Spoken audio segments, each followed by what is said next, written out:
Welcome to Chisel and Compass, where deep-rooted wisdom meets the crossroads of faith, entrepreneurship, and mindset.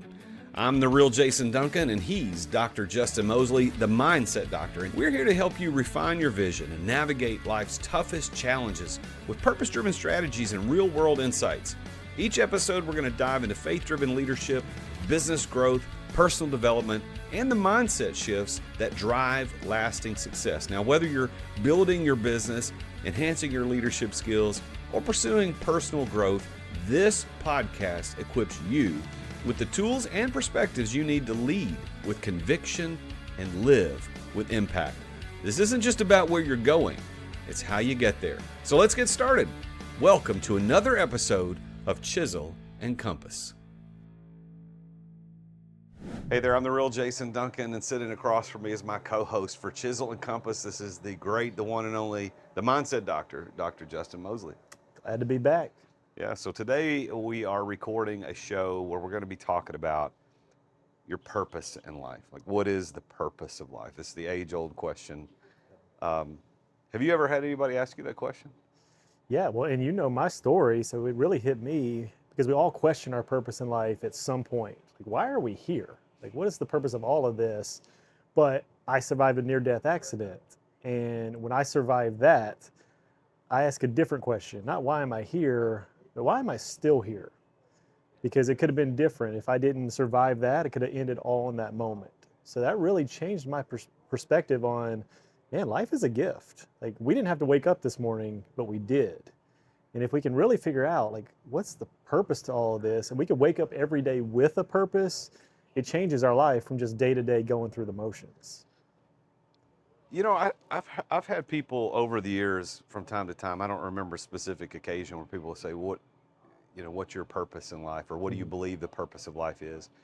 And as I think deeply about it in preparation for this show, just thinking about, well, what is the purpose of life versus what is a purpose in life? I think there's a difference. Because I think there's jobs and assignments that we have from time to time. Yeah.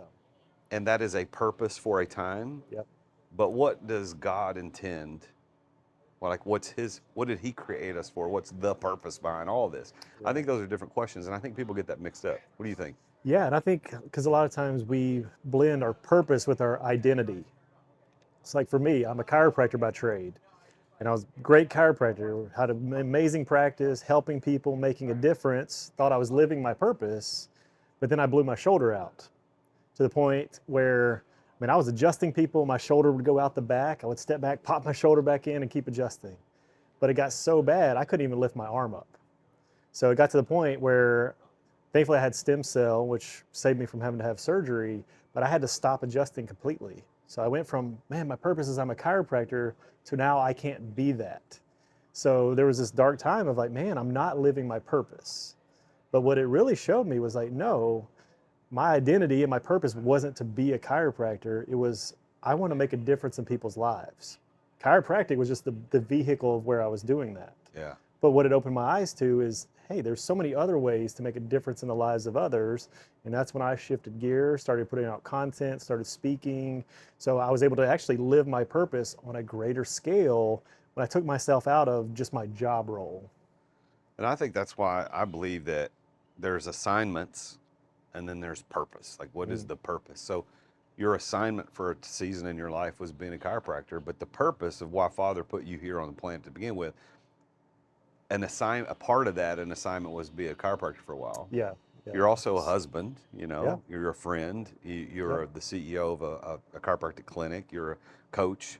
I mean, there's all these assignments that are tied into the purpose, but I think there's this overall thing. And to kind of remind our listeners that the purpose of this show, speaking of purposes, is that the Chisel and Compass show is designed to give you and me the opportunity to just have these conversations about the intersection between faith, business, and mindset. Faith because we're both followers of Jesus. Yep. Business because we're both business owners and entrepreneurs. And then mindset because, of course, you're the mindset doctor, but is this idea of how does our mindset play into how we interact between faith and business, et cetera. And there's so much been left out in metaphysics today where we talk about this God thing, but we don't talk about Jesus. And while this show is not specifically about Jesus, Jesus is going to be a theme throughout all this because we are men who follow Jesus. Yeah, and that reminds me too, because there are a lot of different assignments. Like chiropractic was an assignment, husband, friend, all the things. I think a lot of people lose sight of the purpose and they just do a bunch of assignments, but they don't really put the time to actually reflect on what's the purpose. Because I know you got big into studying like Ikigai and different things. So, what have you learned from actually studying purpose that can help take people from I'm just doing assignments to no, there's something deeper here to this? Well, I think Ikigai, which is a great concept you mentioned, is a Japanese concept which means loosely translated reason for being. You know, that's what Ikigai, what is your reason for being? And the Western philosophy of Ikigai, to put it into 4 questions, is like, what do you love? What are you good at? What can you be paid for? And what makes impact? These kind of the 4 quadrants. But as I started studying that, which I think we'll get into a little bit today in the show and have a conversation about it, I went backwards to, or not back, but backwards, but went back to, well, what is the purpose? Why did God design and create and say, okay, Adam and Eve, here, I'm going to create these things called humans, and I'm going to create this place called Earth, and I'm going to put them, I'm going to start it, here you go. I believe, my theology says that God created us to enjoy creation. That's what I believe, because if you look at the evidence of Scripture in Genesis, the creation story, he put them in this beautiful place called the Garden of Eden on a perfect planet with perfect interaction with the other biological creatures, animals. There was no enmity between animals and mankind. There were no bad plants. There were no bad bugs. It was all perfect. And he said, I just want you to enjoy this. That was the purpose. Now, did he know things were going to go sideways? I'm pretty sure he did. I don't think he orchestrated it, but I think he knew. Right. He knew that was the potential, and Yeah. then it did go sideways. Yep. But I think that's the purpose. And I think if you look all through Scripture, it's Father God is calling his people back to, let's just enjoy this, man. Just enjoy the ride. Eat, Yeah. drink, and be merry, although in proper context, is really God's intention for us. It's not about licentiousness and just doing whatever you want to fulfill your own gratifications. It's about enjoying what God created. And then the new heaven and the new earth, it says we will eat again from the tree of life, which is what they were able to eat from the beginning, Right. which means it's back to that. Eternity is going to be about having total enjoyment in creation, I think. Yeah. And I think that's the purpose that we're here. Right. And I mean, that brings up a great perspective because we get too caught up on just what is my purpose in this moment. And we don't go back to the beginning of it all with, man, that's all they had. Like, here, just enjoy everything. You can have everything except for this one thing. And they wanted the one thing. But other than that, it's like, yeah, just enjoy. There's no worries. There's not all the things. And that brings me back up to, which we'll do another episode on, but just like how now we live in fear and worry and doubt and all the things that come up in life. But yeah, I think simplifying it back to, man, they were created just to exist and be, and they got to commune with the Father too. It's such a deep level. You could just have direct access right there. And yeah, they were all taken care of. Well, I love the stories about, you read in Scripture about in the cool of the afternoon, they would walk in the garden with God, and they would talk, and of course there's hymns that talk about Andy walks with me and he talks with me. Yeah. It's a funny joke. It's like this little kid draws a picture of the Garden of Eden, and there's the teacher's looking at the picture, and there's Adam, and there's Eve, and there's a picture of someone that looks like God, that would have been a child's representation of God, and then there's this other guy. There's just this other person. And the teacher's like, well, this is really good, Johnny. This is Adam, right? Yeah, and this is Eve, and that's God. Yeah. But who's this? And say, that's Andy. Well, who's Andy? Well, in the song, Andy walks with me and he talks with me. Andy walks with me.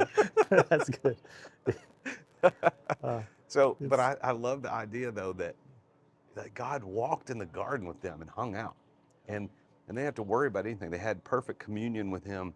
And then in the fall, after the fall, when Eve went and was tempted by Satan and then tempted Adam, and it all happened, and they found out they were naked. Like, oh, something's wrong. Yeah. They hid from him. What does that mean? Well, they physically hid because he physically appeared and walked around with them somehow. Now, I don't know what that looks like. Probably look like Jesus if we're being real, but Yes.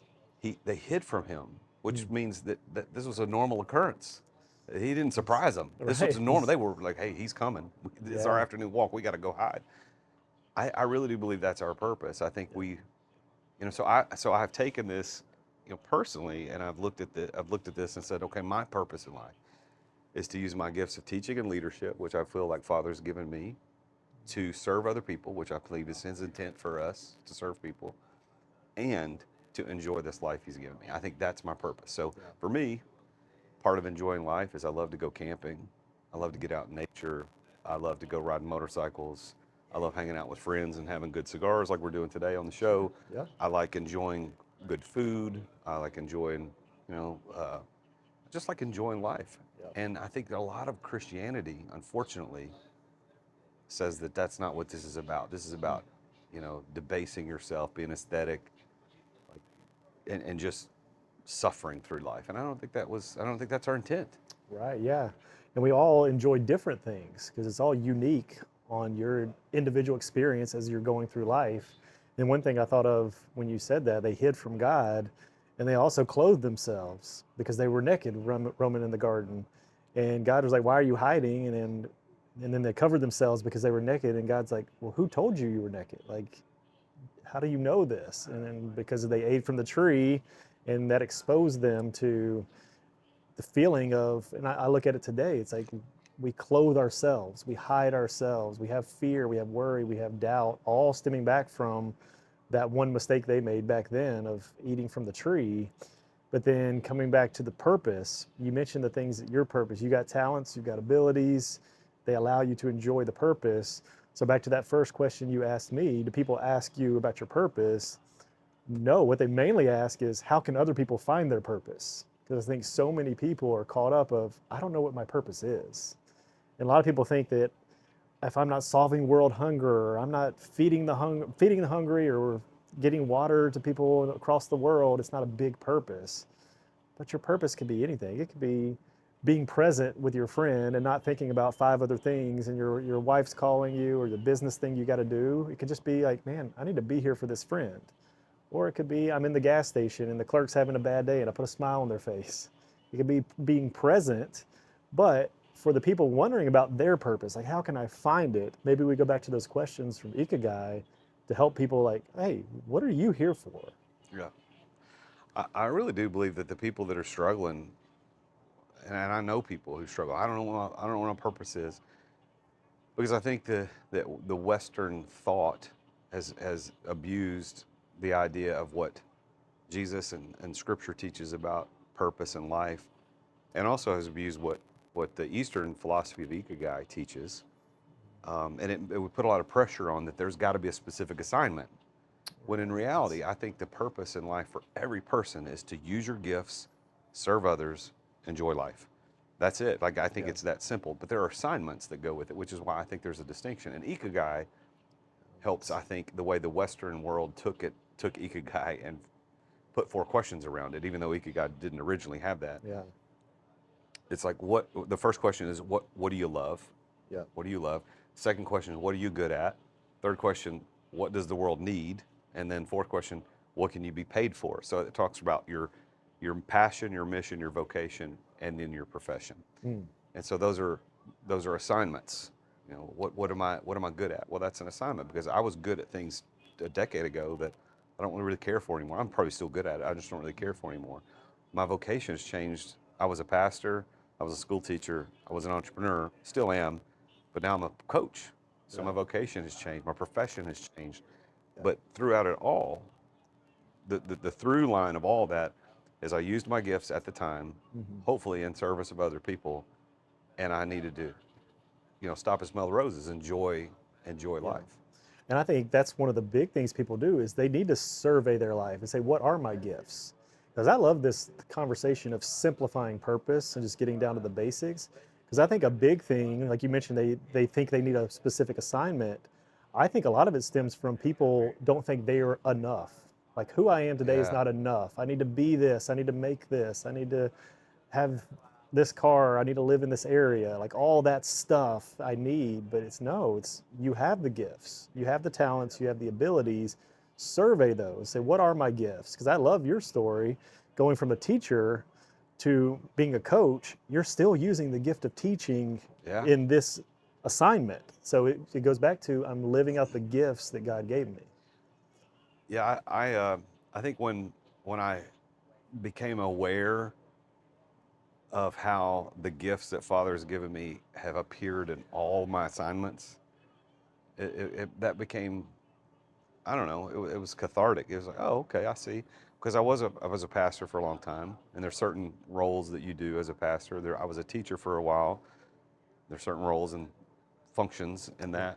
And then when I started my business in 2010 and ran that for 10 to full-time 10 years, and then 3 years afterwards as the owner, but I wasn't really exercising a lot of those gifts in the way that I thought I probably should have been, but it was preparing me for what I believe to be the culmination of all those things. Because now, as a coach, as a man running a mastermind and podcasting like this and writing books and speaking, I get to use all those gifts of teaching and leadership, but now I filter it through my experience as an entrepreneur, both the successes and the failures I've had, to help people have better lives as entrepreneurs. Yeah. I think bringing it back to business too, because people have to get clear on what are your gifts. So you look at the book Good to Great. He talks about, are the right people in the right seats on the bus? I think a lot of people aren't using their gifts. They're putting themselves in different seats that aren't the proper seat for where they need to be in life in the certain assignment. Because you might be doing the right assignment, but in the wrong seat, and it's actually weighing you down versus actually, because you've seen that. I mean, starting your coaching business and the things you were doing, it's like, oh no, if I just move my seat a little bit here and actually exercise a lot of my teaching gifts and abilities, and then boom, all of a sudden the bus starts to go a lot faster because you get in this groove of actually using your gifts and abilities. Do you see that on the business side where the business owners aren't using their gifts the way they should be? True. And I think a lot of people are confused. They don't know what they're supposed to be doing. Mm, And I think I think what you said is really important. It's about just figuring out, well, what are your gifts? And that's what a lot of people don't have clarity on. They don't know what their gifts are. And there are a lot of tools online. I mean, we're in the age of the up and coming AI. You know, you got ChatGPT, you got Claude, you got Gemini, you got all these different places you can go. Just ask, how do I do a personal gift assessment? I haven't ever done that, but I'm assuming that's a thing to do. right. Yeah. But as an adult, if you're over 35, you have enough life experience at that point to look back and go, there's a theme. Yeah. You know, I'm good at encouraging, or I'm good at teaching, or I'm good at technical things, or I'm good at creatives. I'm good at healing. I'm good, whatever that happens to be. Yeah. That's probably the thing that you're gifted at. So how can you use that in service of others and to continue to enjoy this life that God's given? Yeah. And it reminded me too, because you interviewed John D. Martini. And I think on his website, he's got a purpose assessment you can take, and it goes through things like that. It looks individually, what are the things that you enjoy doing in life, and how does that align with your purpose? I think that's a great place for people to start.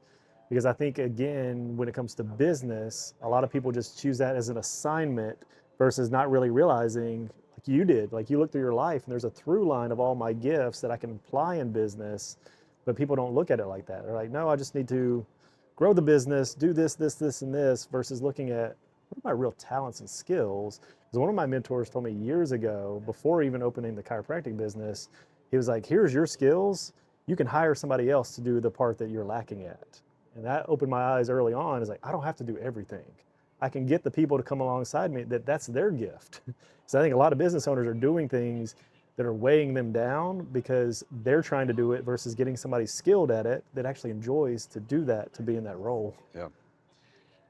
So what would you say then is the advice to the person listening to the show? They're probably interested in business or entrepreneurship, or they wouldn't be listening. So that doesn't mean they all are, but probably interested in business, probably people of faith, or at least open to that. What would you tell them? How would you, like practically, what would you say? Here's how to go find your assignment or your purpose. Yeah. First, I would do a survey of your own life. And I'm thinking of the quote from Rory Vaden right now. You are perfectly positioned to serve the person you once were. So think about the things that you've been through. We've been through challenges, we've been through struggles, there's things we've been through in life. We can take the lessons we learn and help other people come through those. You get to do that in your coaching now. It's like, I learned all these lessons in business. Some of the failures I had in business, I can help somebody else not have those, so I can use that skill. I think there's a lot of that. I know a guy who just started a podcast to help people overcome the hardship of divorce. Like, what do you do on the other side of that? Well, he's taking the pain that he went through to speak life into other people. So it's like, you never know. I would start with, man, what have I been through in life? What lessons have I learned? Because they're there for a reason. A lot of times we take them for granted. We were actually talking this morning about stuff we've been through, and it's like, man, that stuff strengthens us. Mm-hmm. Like, we get on the other side and we have a whole different perspective. We would handle the stuff we went through back then a lot differently than we would today. That's true. So it's like, man, because we learned lessons. So if we can actually do a survey, what are all these lessons that I've learned, and how can I use that lesson to help someone else? I think that's one of the best things, because it goes back to what you said. How can we use our gifts to serve someone else? Earlier today, I was recording my other podcast, The Root of All Success, and I had a guest on the show that his story, absolutely unbelievable, how, like, the crap that he went through, and I had no idea, had zero idea that he went through this stuff. And this is a guy that earns high eight figures a year. Yeah. He's a very wealthy person, has done really well in life, and to hear him sit and tell his story, I'm like, wow. And he said, look, I went through that because now I'm able to stand on stage and help other people go through the same thing. Because nobody in that room went through anything worse than I did. Yeah. Like, and I told him, I was joking with him as he's getting ready to leave. I said, man, I'm so glad you went through that. I said, it makes me feel so much better about the crap I've gone through. That just reminds me, because I just had a guy on my podcast, interviewed him last week, and he said, if you want the glory, you got to be willing to own the story. So you got to be willing to walk through what it takes to hit this here. And he was like, if you want the car I have, the house I have, you want these things, are you willing to be in the position I was in when I only had $400 in my bank account? And I had this failure, and I went through this, and I went through that. A lot of people aren't willing to walk through the fire to get to the other side. But I think a message that goes back to everyone when it comes to purpose, though, is back to, you are enough. Like, right now, God's given you the talents and abilities. You are enough. You, Jesus, walking with God in the Garden of Eden, that was enough back then. It's still enough today. You don't have to strive and toil and do all the things to try to earn and deserve success. Like, you are enough. So start there. Like, what talents, gifts, abilities has God given me? And then how can I use that to serve others? Yeah. I think that's a good place to end the conversation. So I would encourage listeners to do what you said, is go take an assessment, go look for assessments. There's got to be free assessments. Also, just take an inventory of your life. What gifts and skills and things have you gone through that probably you could lean into about purpose? Because it's not this grand mystery. It's probably much simpler than you think that it is. But I also don't want to diminish the fact that there are people that genuinely struggle with it. They don't understand why they're here and what they're supposed to be doing. But that's why I believe that it's so freeing to understand that really just use your gifts in service of others and enjoy this life. And if you do that, like, I think regardless of which assignment you find yourself in, whether it's a stay-at-home mom, whether it's a real estate agent, whether it's an owner of an ice cream shop, or you make cars for a living, it doesn't matter.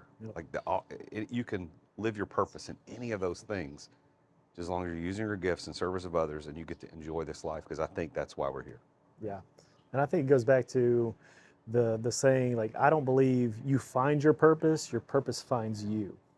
A lot of people stay here and try to think, what is my purpose? Why am I here? I think it's just going through life towards something, and that's where it goes back in surveying your life and then saying, you know what? I'm on a path, and it could be a purpose for this season. As long as I'm moving forward, the purpose can shift, but it has to go back to your talents, your gifts, your abilities, and then enjoying the life that God's created you to live. Well, thanks everybody for listening and tuning in this time to Chisel and Compass with me, the real Jason Duncan, and Dr. Justin Moseley. This show is hosted today here at the Smokers Abbey in Gallatin, Tennessee. Big thanks to Joshua Stump and his crew for letting us sit in here, enjoy some cigars, and talk on this show today. If you haven't subscribed to the show, this is, as you probably well know, is a relatively new show. We're less than 10 episodes in, but we're both podcasters. We both have our own shows outside of this. So if you're interested in other podcasts, just look up our names and podcasts. You're going to find the Mindset Doctor podcast. You're going to find the Root of All Success. But this show is specifically going to be geared towards looking at the intersection between faith, business, and mindset. So if those things are interesting to you, keep listening. We appreciate it, and we'll see you on the next show. That's a wrap on Chisel and Compass for today. For show notes, resources, and more, hit up chiselandcompass.com and follow us on social media. You can find me at The Real Jason Duncan, and you can find Justin at Dr. Justin Moseley. Until next time, keep your chisel sharp, your compass true, and never stop building what matters. This is Chisel and Compass.